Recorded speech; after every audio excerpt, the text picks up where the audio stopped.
അല്ലാഹുവിന്റെ പരിശുദ്ധമായ ഖുർആൻ പറയുകയാ, ഈ പ്രപഞ്ചത്തിൽ കടന്നു വന്ന സർവ്വചരാചരങ്ങളും ആ മരണത്തിന്റെ രുചി അതാ അവരെ നേരിടേണ്ടി വരുമെന്ന് പരിശുദ്ധമായ ഖുർആൻ പറയുന്നു. എപ്പോഴെവിടെ വെച്ചാണ് മരണം വരുന്നതെന്നറിയില്ല, എപ്പോഴെവിടെ വെച്ചാണ് വരുന്നതെന്നറിയില്ല. എന്റെ പ്രിയമുള്ളവരെ, കഴിഞ്ഞ ആഴ്ച വടകരയിൽ വഴന്നു പറയാൻ പോയി. പഠിച്ചവരെ 12 മണിയായപ്പോ ഒരു ആംബുലൻസിനകത്തൊരു ജനാസ കൊണ്ടുവന്നു. ഒരു ജനാസ കൊണ്ടുവന്ന പാതിരാത്രി 12 മണിയാ. അവിടെ നിന്ന് ചോദിച്ചപ്പോ പറഞ്ഞു, ഉസ്താദേ 3 മണിക്ക് ചായക്കടയിൽ നിന്ന് സംസാരിച്ചു കൊണ്ടിരുന്ന ചെറുപ്പക്കാരനാ.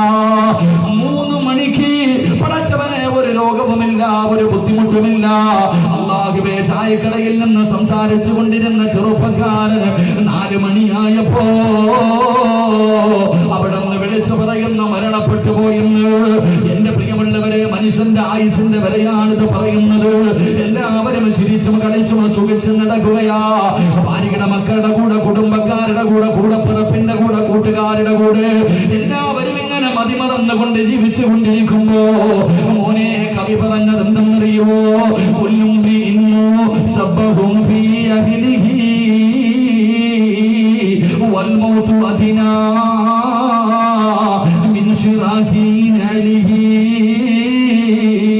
ഒരുപാട് ചിരിക്കുമ്പോ, ഒരുപാട് സന്തോഷമുണ്ടാകുമ്പോ, ഭാര്യയുടെ മക്കളുടെ കൂടെ ഇരുന്ന് നീ ഇങ്ങനെ ആസ്വദിക്കുമ്പോ അവിടെ നിന്ന് കവി പറയുകയാ, കാലിൽ കിടക്കുന്ന ചെരുപ്പിനൊന്ന് നോക്കടാ പൊന്നുമോനെ, കാലിൽ കിടക്കുന്ന ചെരുപ്പിലേക്കൊന്ന് നോക്ക്.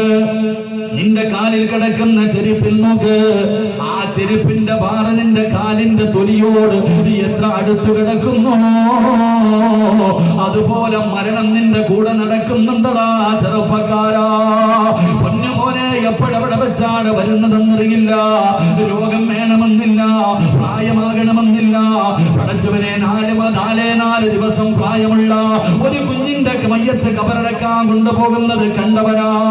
എന്റെ പ്രിയമുള്ളവരെ, പണ്ടൊക്കെ അസുഖം വേണമായിരുന്നു, പ്രായം വേണമായിരുന്നു. പക്ഷേ ഇന്നൊന്നും അത് വേണ്ടല്ലോ. പടച്ചവനെ, പെട്ടെന്നാണ് മനുഷ്യനങ്ങ് വീണ് മരിച്ചു പോകുന്നത്. അതാ കവി പറഞ്ഞതുപോലെ, അതാണ് കവി പറഞ്ഞതുപോലെ, തുഅമ്മിലു ഫിദ്ദുനിയാ തവീലൻ വലാ തദ്രി ഇലാ ജന്ന ലൈലുൻ ഹൽ തഈശു ഇലൽ ഫജ്രി വകം മിൻ സഹീഹിൻ മാത മിൻ ഗൈരി ഇല്ലതി വകം മിൻ മരീദിൻ ആശ ദഹ്റൻ അലാ ദഹ്രി. മോനെ, നിന്റെ ജീവിതം കണ്ട കാലാകാലം മരിക്കാതെ ഈ ദുനിയാവിന്റെ തൊലിക്ക് മുകളിൽ അങ്ങ് ജീവിക്കുന്നവനെ പോലെയാണ് നീ ഇങ്ങനെ ജീവിക്കുന്നത്. മോനെ, പ്രഭാതമെത്തിയവന് പ്രദോഷമെത്തുന്നില്ലടാ. പ്രഭാതത്തിലുള്ളവന് പ്രദോഷത്തിലെത്തുന്നില്ല. വൈകുന്നേര സമയമുള്ളവന് നേരം വെളുപ്പിക്കുന്നില്ല. കവി അവിടെ നിന്ന് പറയുകയാണ്, വകം മിൻ സഹീഹിൻ മാത മിൻ ഗൈരി ഇല്ലതി.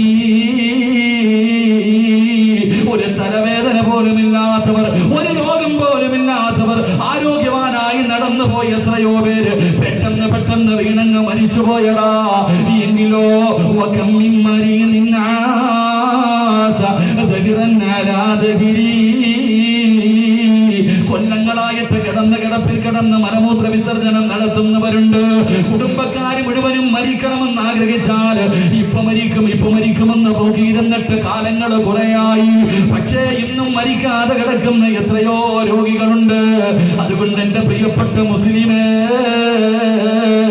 മരണം എപ്പോഴാണ് വരുന്നതെന്നറിയില്ല.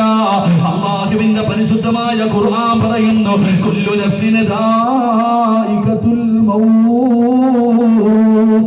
മരണത്തിനൊരു രുചിയുണ്ട്. അല്ലാഹുവിന്റെ ഖുർആൻ പറയുകയാ, മരണത്തിനൊരു രുചിയുണ്ട്. ആ രുചി എല്ലാവരും അനുഭവിക്കേണ്ടി വരുമെന്ന് പരിശുദ്ധമായ ഖുർആൻ പറയുമ്പോ, ആ മരണത്തിന്റെ രുചി എങ്ങനാ? ആ മരണത്തിന്റെ രുചി എങ്ങനാ? എന്റെ പ്രിയമുള്ളവരെ, റൂഹ് പിടിക്കാൻ വരുന്നത് മലക്കുൽ മൗത്ത് അസ്രായിൽ മാത്രമല്ല.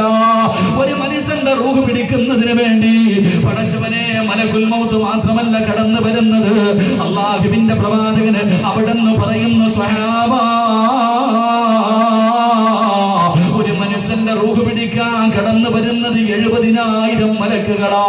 2 കാലിൽ നടക്കുന്ന അല്ലാഹുവേ പടച്ചവനെ, എന്റെയും നിങ്ങളുടെയും റൂഹ് പിടിക്കുന്നതിന് വേണ്ടി അതാ 70,000 മലക്കുകൾ ഇറങ്ങി വരികയാണ്.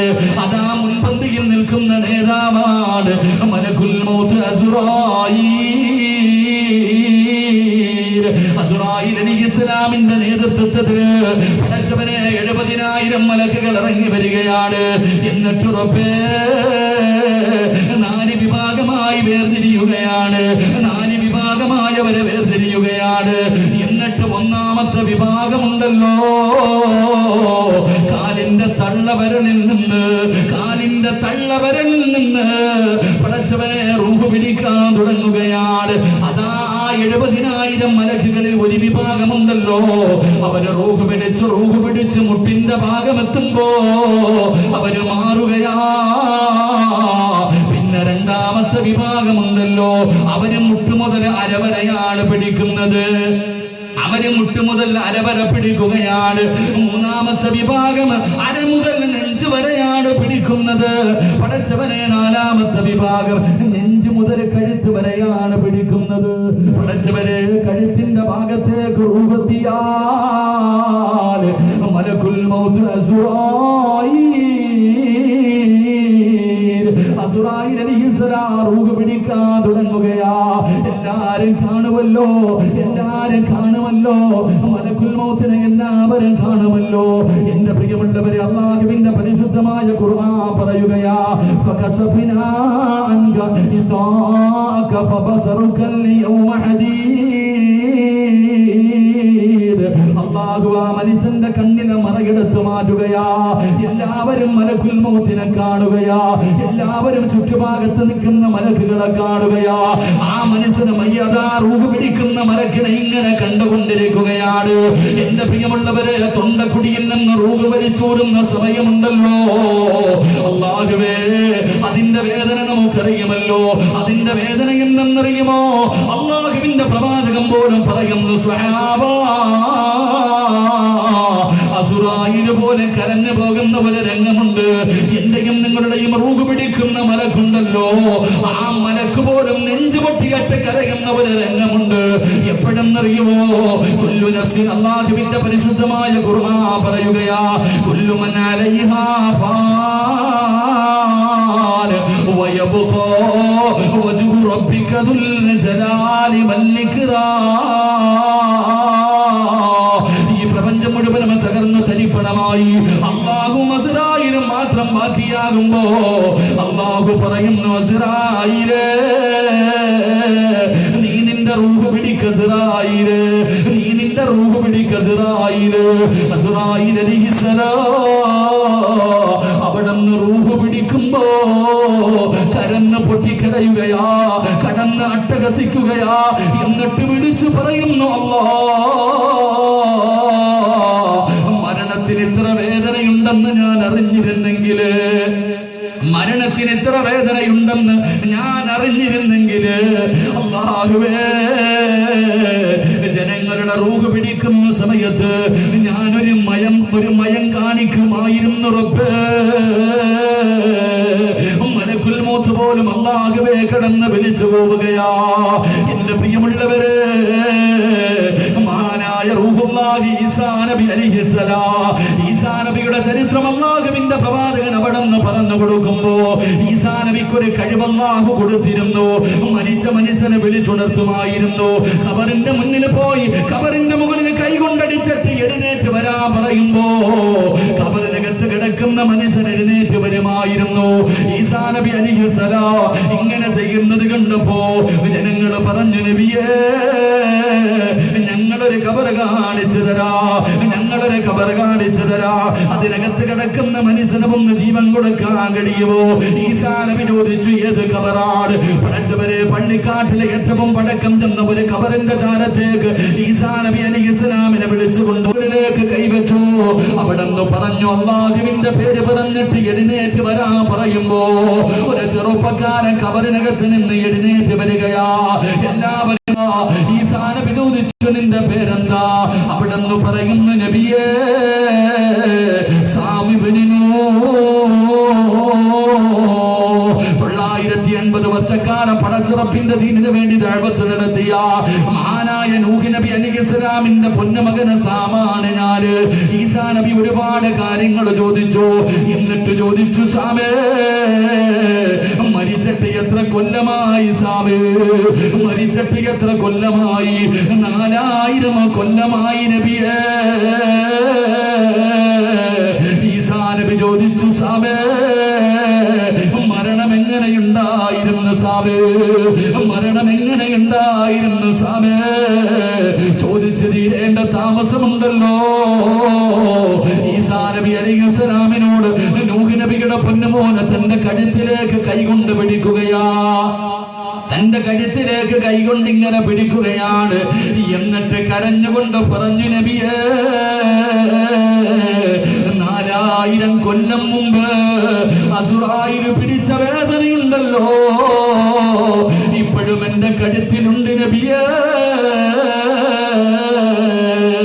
4000 കൊല്ലം മുമ്പ് പിടിച്ച വേദന ഇപ്പോഴും എന്റെ കഴുത്തിലുണ്ടെന്ന് ഈസാ നബിയോട് നൂഹ് നബിയുടെ മകൻ പറഞ്ഞു പോയെങ്കിൽ എന്റെ പ്രിയമുള്ളവരെ, ഇതൊരു കഥയല്ലല്ലോ, ഇതൊരു സത്യമാണല്ലോ. ഇതെല്ലാവരുടെ ജീവിതത്തിൽ വരാനിരിക്കുന്ന ഒരു രംഗമാണല്ലോ. ആരാണ് ഈ രംഗത്തിന് വേണ്ടി ഒന്നൊരുങ്ങുന്നത്? ആരാണ് തയ്യാറെടുക്കുന്നത്? പഠിച്ചവനെ സ്കൂളിൽ പഠിക്കുന്ന മക്കൾക്ക് നല്ല മാർക്ക് കിട്ടാൻ, അവർക്കൊരു നല്ല വിജയം കിട്ടുന്നതിന് വേണ്ടി പഠിച്ചവനെ മാതാപിതാക്കൾ ഏത് ത്യാഗവും എടുക്കുമല്ലോ. എപ്പോഴും ട്യൂഷനാണല്ലോ, അഡീഷണൽ ക്ലാസ് ആണല്ലോ. 10ാം ക്ലാസ്സിൽ പഠിക്കുന്ന മക്കൾക്ക് സ്കൂൾ തുറക്കുന്നതിന് മുമ്പ് വിട്ടു പഠിപ്പിക്കുന്ന ഉമ്മമാരുണ്ടല്ലോ. എന്റെ പ്രിയമുള്ളവരെ, എല്ലാവരും ദുനിയാവിലെ ഒരു വിജയത്തിന് വേണ്ടിയാ. പക്ഷേ വിജയിക്കേണ്ടത് സ്കൂളിലല്ല, കോളേജിലല്ല, ദുനിയാവിലല്ല. എപ്പോഴാണ് വിജയിക്കേണ്ടതെന്നറിയുമോ? കുല്ലു നഫ്സിന് ദാഇഖത്തുൽ മൗത്ത് വഇന്നമാ തുവഫൗന ഉജൂറകും യൗമൽ ഖിയാമ വമൻ സുഹ്സിഹ അനിന്നാർ വഉദ്ഖിലൽ ജന്നത ഫഖദ് ഫാസ്. എപ്പോഴാ വിജയിക്കേണ്ടതെന്നറിയുമോ? തൊണ്ടക്കൊടിയിൽ നിന്ന് അസ്റായിൽ എന്ന മലക്ക് റൂഹ് വലിച്ചൂരുന്ന സമയം യഥാർത്ഥ വിജയി അല്ലാഹുവിന്റെ പ്രവാചകൻ അവിടെന്ന് പറയുകയാ. അങ്ങനെ മലക്കുകൾ മുഴുവനും ചുറ്റുഭാഗത്ത് ഒരുമിച്ച് നിന്നു. അതാ റൂഹ് പിടിച്ച് തൊണ്ടക്കുഴിയുടെ ഭാഗത്തേക്ക് കടന്നു വരുമ്പോ അല്ലാഹനെ പേടിച്ച് ജീവിച്ച മുസ്ലിമേ, അല്ലാഹനെ ഭയന്നുകൊണ്ട് ജീവിച്ച പെങ്ങള്, തൊണ്ടക്കുഴിയുടെ ഭാഗത്തേക്ക് റൂഹ് കടന്നു വരുമ്പോ മലക്ക് പറയുകയാ,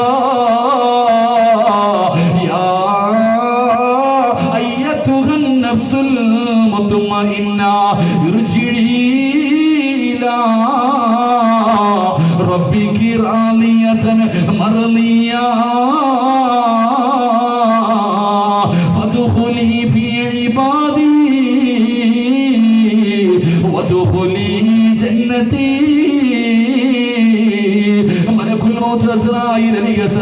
തലയുടെ ഭാഗത്ത് നിന്നിട്ട് വിളിച്ചു പറയുകയാ, ആത്മാവേ, പരിശുദ്ധമായ ആത്മാവേ, ഒന്നിറങ്ങി വരുവോ, ഒന്നിറങ്ങി വരുവോ. പടച്ചവരെ, അവിടെന്ന് റൂഹ് പിടിക്കുകയാണ്. പിടിച്ചു കഴിഞ്ഞാൽ അല്ലാഹുവിന്റെ പ്രവാചകൻ അവിടെന്ന് പറയുകയാണ്,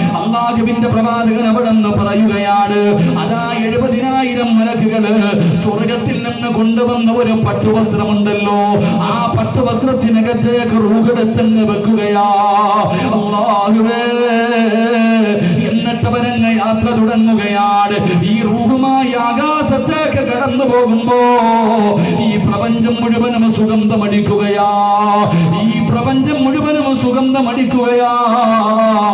അല്ലാഹുവേ, എല്ലാവരും ചോദിക്കുന്നു, ആരുടെ ആത്മാവാ? പടച്ചവനെ, ഈ ചെറുപ്പക്കാരന്റെ അല്ലാഹനെ പേടിച്ച് ജീവിച്ച ഒരു മനുഷ്യന്റെ റൂഹ് ഇങ്ങനെ കൊണ്ടുപോകുമ്പോ റബ്ബേ, എല്ലാരും കരയുകയോ. മണ്ണ് കരയുന്നു, കല്ലുകൾ കരയുന്നു, വൃക്ഷങ്ങൾ കരയുന്നു, ഇലകൾ കരയുന്നു, മൃഗങ്ങൾ കരയുന്നു, മലക്കുകൾ കരയുന്നു. ഈ പ്രപഞ്ചത്തിലുള്ള സർവചരാചരങ്ങളും ഈ മനുഷ്യന്റെ മരണം കാരണം ഇങ്ങനെ കരന്നുകൊണ്ടിരിക്കുകയാ. അവസാനം 70,000 മലക്കുകള് ഒന്നാം ആകാശത്തിലേക്ക് കടന്നു ചെല്ലുമ്പോ അവിടുന്ന് മലക്ക് ചോദിക്കുകയാണ്, ആരാണ് ഈ ആത്മാവാരുടെയാണ്? അവിടെ വെച്ച് മലക്കുകളതാ വിളിച്ചു പറയുന്നു, ഈ ദുനിയാവിന് നിനക്ക് ഏറ്റവും ഇഷ്ടപ്പെട്ട പേരുണ്ടല്ലോ, ഈ ദുനിയാവില് നിനക്ക് ഏറ്റവും ഇഷ്ടപ്പെട്ട നിന്റെ ഏറ്റവും നല്ല പേര് പറഞ്ഞിട്ട് അവിടുന്ന് പറയുന്നത് സിറാജിന്റെ റൂഹ, അത് സിറാജിന്റെ റൂഹ. പടച്ചവനെ നിങ്ങളുടെ പേര് പറഞ്ഞിട്ട് മലക്കങ്ങ് വിളിച്ചു പറയുമ്പോ ആകാശത്തിന്റെ കവാടം തുറക്കുകയാണ്. ഖാല റസൂലുള്ളാഹി സ്വല്ലല്ലാഹു അലൈഹി വസല്ലം, അല്ലാഹുവിന്റെ പ്രവാചകൻ പറയുന്നു, അല്ലാഹുവിന്റെ റസൂൽ പറയുന്നു, ആകാശത്തിന്റെ കവാടം ഇങ്ങനെ തുറക്കുകയാ. എന്നിട്ടോ ഒന്നാം ആകാശത്തിൽ നിന്ന് രണ്ടാമത്തെ ആകാശം വരെ പടച്ചവനെ മന്ത്രിമാരുടെ പുറകിൽ വണ്ടി നിരന്നു പോകുന്ന കാഴ്ച കാണുമല്ലോ. മുഖ്യമന്ത്രി റോഡിലൂടെ പോകുമ്പോ മുന്നിലും പുറകിലും വണ്ടി പോകുന്നത് പോലെ പടച്ചവനെ ഒന്നാം ആകാശത്തിൽ നിന്ന് രണ്ടാം ആകാശത്തിന്റെ കവാടം വരെ ലക്ഷക്കണക്കിന് മലക്കുകളാ റൂഹിന്റെ കൂടെ ഇങ്ങനെ പോവുകയാ. ഇതുപോലെ ഓരോ ആകാശവും കടന്ന് 7ാം ആകാശത്തിലെത്തുമ്പോ അല്ലാഹു അവിടെന്ന് വിളിച്ചു പറയുകയാണ്, അല്ലാഹു അവിടെന്ന് വിളിച്ചു പറയുകയാ, ഇന്നൽ അബ്റാറ ലഫീ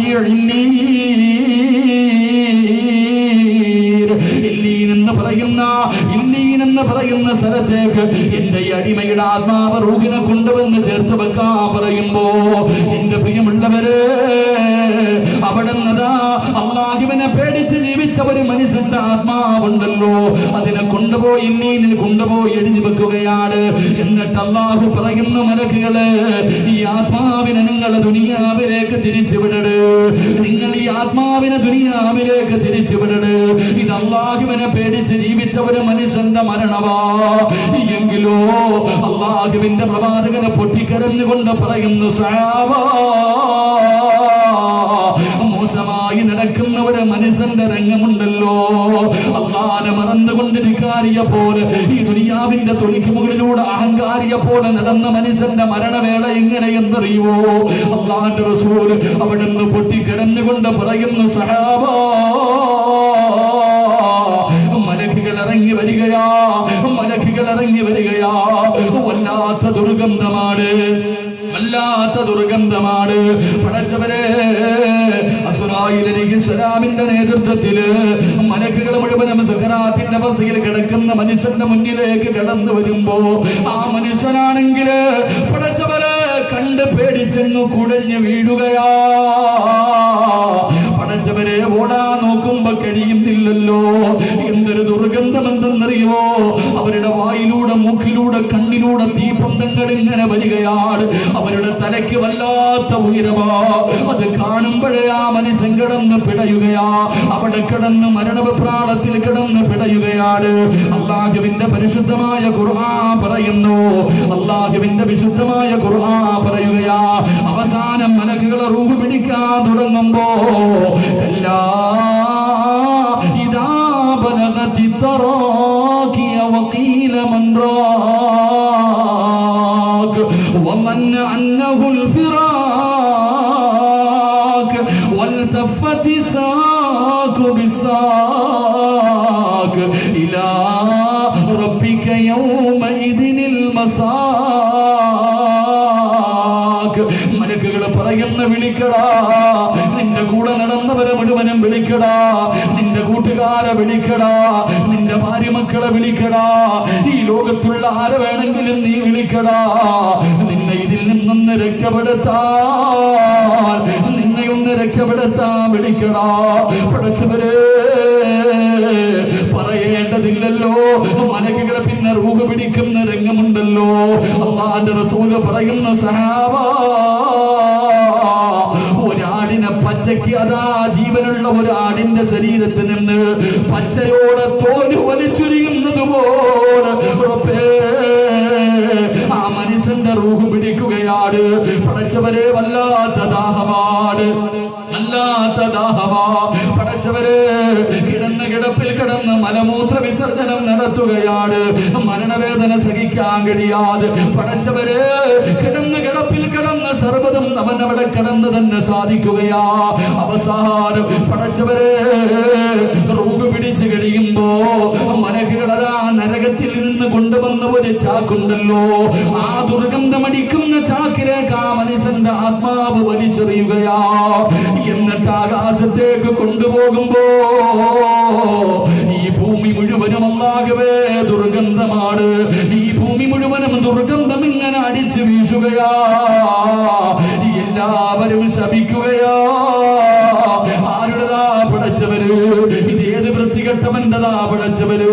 അല്ലാഹുവേ എല്ലാവരും അവനെ അതാ അവിടെ നിന്ന് എല്ലാവരും അവനെ ശപിക്കുകയാണ്. ഒന്നാൻ ആകാശത്തിലേക്ക് കൊണ്ടു ചെല്ലുമ്പോ മലക്ക് ചോദിക്കുന്ന ആരുടെ ആത്മാവാണ്? ആരുടെ ആത്മാവാണ്? ഈ ദുനിയാവിലെ ഏറ്റവും വൃത്തികെട്ട ഒരു പേര് പറഞ്ഞിട്ട് നിന്റെ പേരെന്ന് പറഞ്ഞു കൊടുക്കുമ്പോ അല്ലാഹുവിന്റെ റസൂല് അവിടെ നിന്ന് പറയുന്ന സഹാബാ ലാ തുഫത്തഹു ലഹും അബ്വാബുസ് സമാ വലാ യദ്ഖുലൂനൽ ജന്ന. മലക്കുകൾ പറയും ആകാശത്തിന്റെ കവാടം തുറക്കൂല. ഈ ആകാശത്തിന്റെ കവാടം ഈ വൃത്തികെട്ടവന് വേണ്ടി തുറക്കൂല. അല്ലാഹുവേ അത് മാത്രമല്ല, ഇവൻ ഒരിക്കലും സ്വർഗത്തിൽ കിടക്കൂല. ഇവൻ ഒരിക്കലും സ്വർഗത്തിൽ കിടക്കൂല. എന്റെ പ്രിയമുള്ളവരെ, അല്ലാഹുവിന്റെ പ്രവാചകൻ പറഞ്ഞ വാക്കേതെന്നറിയോ? സൂചിയുടെ കിഴുത്തയുണ്ടല്ലോ, സൂചിയുടെ ദാരത്തിലൂടെ ഒട്ടകം കടന്നു പോകാത്ത കാലത്തോളം ഈ മനുഷ്യന് സ്വർഗത്തിൽ പ്രവേശനമില്ല. മലക്കുകൾ അവിടെ നിന്ന് പറഞ്ഞുകയാണ്, അവിടെ നിന്ന് പറയുന്നു ഇവനെ വലിച്ചെറിയാ പറയുകയാണ്. ആ റൂഹ് മലക്കുകൾ അവിടെ നിന്ന് കൊണ്ട് വലിച്ചെറിയുമ്പോ സുബ്ഹാനല്ലാഹ് അവന്റെ മയ്യത്ത് കുളിപ്പിച്ചു കഴിഞ്ഞു. 3 തുടിയിലെ കഫം പൊതിഞ്ഞു കഴിഞ്ഞു. പടച്ചവരെ പള്ളിയിലെ ഇമാമ വന്ന് ദുആ ചെയ്തു കഴിഞ്ഞു. പിന്നെ അതാ മയ്യത്ത് ചുമന്നുകൊണ്ട് ഈ പള്ളിയിലേക്ക് കൊണ്ടുവച്ചു. ഈ പള്ളിയിലേക്ക് അവന്റെ മയ്യത്ത് കൊണ്ടുവച്ചു. അല്ലാഹുവേ, ആ സമയമാണ് അവന്റെ ആത്മാവ് അവനിലേക്ക് തിരിച്ചു വരുന്നത്. റബ്ബേ, നമസ്കാരം കഴിഞ്ഞിട്ട് എന്റെ പ്രിയമുള്ളവരെ, പള്ളിയിൽ നിന്ന് കബറടക്കുന്നതിന് വേണ്ടി പള്ളിക്കാട്ടിലേക്ക് എടുക്കുമ്പോ അവിടെ നടക്കുന്നത് എന്തെന്നറിയോ? കബറിനകത്ത് കൊണ്ടുവച്ച മുൻകറും നക്കീർ എന്ന് പറയുന്ന മലക്കുണ്ടല്ലോ, മുൻകറും നക്കീർ എന്ന് പറയുന്ന മലക്കുകൾ ചോദ്യം ചെയ്യാൻ കബറിലേക്ക് വരുന്നതിന് മുമ്പ് അവിടെ ചില രംഗമുണ്ടെന്ന് നബി മുഹമ്മദ് മുസ്തഫ സല്ലല്ലാഹു അലൈഹി വസല്ലമ തങ്ങൾ പറയുകയാ. മയ്യത്ത് നമസ്കരിച്ചു കഴിഞ്ഞു. പള്ളിക്കാട്ടിൽ നിന്ന് പള്ളിക്കകത്ത് നിന്ന് കബറടക്കുന്നതിന് വേണ്ടി പള്ളിക്കാട്ടിലേക്ക് കൊണ്ടുവരുമ്പോ അല്ലാഹുവേ, ആ മലക്കുകൾ അതാ കബറിലേക്ക് വരുന്നതിന് മുമ്പ് 4 കാര്യങ്ങൾ നടക്കുമെന്ന് നബി മുഹമ്മദ് മുസ്തഫ ഉറക്കെ പറഞ്ഞു. നബി മുഹമ്മദ് മുസ്തഫ. ഞാൻ എന്റെ വിഷയത്തിലേക്ക്